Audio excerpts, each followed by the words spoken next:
आप देख रहे हैं इंडिया न्यूज। मैं हूं रचना बंसल। शुरुआत करेंगे इंडिया 50 की। कमलनाथ ने बीजेपी नेता इमरती देवी पर अपनी टिप्पणी पर खेद जाहिर किया। कहा, मेरा बयान किसी को असम्मानित लगा हो तो मुझे खेद है।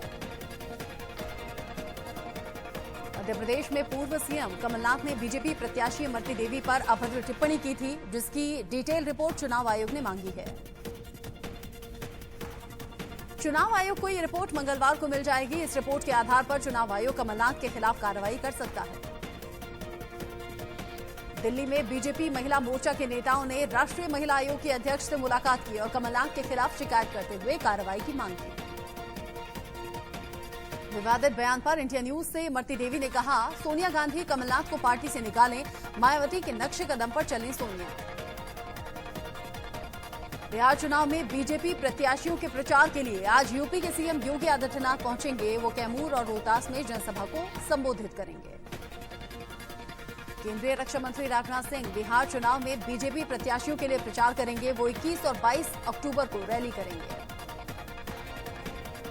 बिहार चुनाव में तेजस्वी यादव ने एक तीर से दो निशाने साधे हैं। उन्होंने कहा कि नीतीश कुमार ने चिराग पासवान के साथ जो किया वो ठीक नहीं है। एलजेपी अध्यक्ष चिराग पासवान बिहारी फर्स्ट का विजन डॉक्यूमेंट 21 अक्टूबर को जारी करेंगे। उन्होंने कहा कि करीब 4 लाख बिहारियों से बात कर इसे तैयार किया गया है। पश्चिम बंगाल के लिए सिलीगुड़ी में बड़ा बयान देते हुए बीजेपी अध्यक्ष जेपी नड्डा ने कहा, बहुत जल्द सीएए लागू किया जाएगा। बीजेपी के पूर्व मंत्री और वरिष्ठ नेता एकनाथ खड़से की एनसीपी में जाने की अटकलें तेज हो गई हैं। महाराष्ट्र सरकार में कृषि मंत्री का पद मिल सकता है। पीएम मोदी ने ग्रैंड चैलेंजेस एनुअल मीटिंग को संबोधित करते हुए कहा कि भारत के पास अच्छे वैज्ञानिक संस्थान हैं, जो कि भारत की सबसे बड़ी संपत्ति हैं। पीएम मोदी ने कहा कि अब हम प्रतिदिन कोरोना के मामलों की संख्या और मामलों की वृद्धि दर में गिरावट देख रहे हैं। पीएम नरेंद्र मोदी ने कहा कि हमने बेहतर स्वास्थ्य प्रणाली के लिए कई कदम उठाए हैं। इसके लिए सैनिटाइजेशन, स्वच्छता में सुधार, अधिक शौचालय बनाने जैसे काम किए। फारूक अब्दुल्ला से ईडी ने करीब 7 घंटे तक पूछताछ की है। ये पूछताछ जम्मू कश्मीर क्रिकेट एसोसिएशन में करोड़ों रुपए के हुए घोटाले के लिए की गई। पूछताछ के बाद फारूक अब्दुल्ला ने कहा कि चाहे सरकार उन्हें फांसी पर चढ़ा दे, लेकिन वो 370 की बहाली का संघर्ष करते रहेंगे। उत्तर प्रदेश बाल संरक्षण आयोग की सदस्य सुचिता चतुर्वेदी ने योगी सरकार से मांग की कि बाराबंकी रेप कांड की सुनवाई फास्ट ट्रैक कोर्ट में करवाई जाए। सुचिता चतुर्वेदी ने कहा कि जिस लड़के ने ऐसा कृत्य किया है, उसे और उसके परिवार को जिला बदर कर देना चाहिए। यूपी के बाराबंकी में रेप पीड़िता के परिवार से बाल संरक्षण आयोग की टीम ने मुलाकात की और पूरे मामले की जानकारी ली। हाथरस कांड के बहाने दंगों की साजिश रचने के मामले में गिरफ्तार पीएफआई के 4 सदस्यों की न्यायिक हिरासत कोर्ट ने 14 दिन के लिए बढ़ा दी है।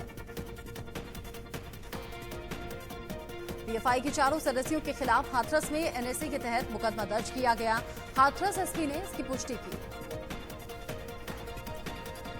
बीजेपी के राष्ट्रीय अध्यक्ष जेपी नड्डा ने बलिया कांड को लेकर यूपी बीजेपी अध्यक्ष स्वतंत्र देव सिंह से फोन पर बातचीत की और मामले की जानकारी के साथ ही बात की। जांच में किसी तरह की दखलंदाजी न होने के निर्देश भी दिए गए। सूत्रों की माने तो जेपी नड्डा ने बलिया विधायक सुरेंद्र सिंह की मुख्य आरोपी धीरेन्द्र सिंह के समर्थन में की गई बयानबाजी को लेकर नाराजगी जाहिर की है। मुख्य आरोपी धीरेन्द्र सिंह के समर्थन में आए बीजेपी विधायक सुरेंद्र सिंह को स्वतंत्र देव सिंह ने लखनऊ तलब किया था और बयानबाजी से बचने की नसीहत दी थी। ड्रग्स केस में जेल में बंद शौविक, दीपेश और बासित की न्यायिक हिरासत आज खत्म हो रही है, जिन्हें एनसीबी आज कोर्ट में पेश करेगी। सुशांत ड्रग्स केस में एनसीबी ने सावधान इंडिया के डायरेक्टर सोहेल कोहली से पूछताछ करने की बात कही है। इसके लिए एनसीबी ने सोहेल को समन भेजा था। एनसीबी ने इससे पहले भी सोहेल कोहली से सवाल जवाब किए थे। सोहेल पर ड्रग्स लेने और उसका डिस्ट्रीब्यूशन करने का आरोप है। डेमेट्रियडियस की गिरफ्तारी के बाद एनसीबी एक्शन में आ गई है। एनसीबी ने कई फिल्म डायरेक्टर्स और प्रोडक्शन हाउस के कर्मचारियों को समन जारी किया है। फेफड़ों के कैंसर से जूझ रहे बॉलीवुड एक्टर संजय दत्त ने बीमारी से जंग जीत ली है। संजू के एक दोस्त ने ये जानकारी दी। पराली की समस्या से निपटने के लिए दिल्ली के मुख्यमंत्री अरविंद केजरीवाल ने केंद्रीय पर्यावरण मंत्री से अपील की है कि वो डेडलाइन निश्चित करें। केजरीवाल ने कहा कि मुझे लगता है कि युद्ध स्तर पर काम करें तो 1 साल में हम पराली को लायबिलिटी की बजाय एसेट्स में बदल सकते हैं। आंध्र प्रदेश के विजयवाड़ा में कनक दुर्गा फ्लाईओवर की गुणवत्ता पर सवाल उठने लगे हैं। फ्लाईओवर के स्लैब के एक हिस्से को गिरकर नीचे जमीन पर गिरा, हालांकि उसे एक सिपाही जख्मी हो गया और गंभीर तौर पर चोट आई है। यूपी के सुल्तानपुर में मकान की छत तोड़ते वक्त भरभरा कर ढह गई, जिसके मलबे में दबकर 2 मजदूर गंभीर रूप से जख्मी हुए। यूपी के हाथरस में संदिग्ध हालात में कबाड़ के गोदाम में भीषण आग लग गई। सूचना पर पुलिस पहुंची। कड़ी मशक्कत के बाद फायर ब्रिगेड की मदद से आग पर काबू पाया जा सका। देश में कोरोना का कहर जारी है। पिछले 24 घंटे में 55,722 नए मरीज सामने आए हैं। देश में 24 घंटे में 579 लोगों की मौत हो गई। मौत का कुल आंकड़ा 1,14,610 तक पहुंच चुका है। आईपीएल के 37वें मैच में राजस्थान रॉयल्स ने चेन्नई सुपर किंग्स को 7 विकेट से हरा दिया। जीत के साथ राजस्थान पॉइंट्स टेबल में 5वें स्थान पर पहुंच गई है। अबू धाबी में खेले गए मैच में टॉस जीतकर बल्लेबाजी करते हुए चेन्नई ने 126 रन का टारगेट दिया। जवाब में राजस्थान ने 17.3 ओवर में 3 विकेट के नुकसान पर जीत हासिल कर ली। राजस्थान ने सीजन में दूसरी बार चेन्नई को हराया है। सीजन में 7वीं हार के साथ चेन्नई के प्लेऑफ की राह मुश्किल हो गई है। जोस बटलर ने आईपीएल में अपनी 11वीं 50 लगाई। बटलर ने 48 बॉल पर 70 रन की नाबाद पारी खेली। उन्हें मैन ऑफ द मैच चुना गया। राजस्थान के बटलर ने स्मिथ के साथ चौथे विकेट के लिए 98 रन की नाबाद पार्टनरशिप की। स्मिथ ने नाबाद 26 रन बनाए। दोनों ने आखिरी 5 ओवरों में 45 रन बनाकर अपनी टीम को जीत दिलाई। राजस्थान की शुरुआत अच्छी नहीं रही। बेन स्टोक्स और रॉबिन उथप्पा इस मैच में कुछ खास नहीं कर सके। स्टोक्स को 19 रन के निजी स्कोर पर दीपक चाहर ने बोल्ड किया।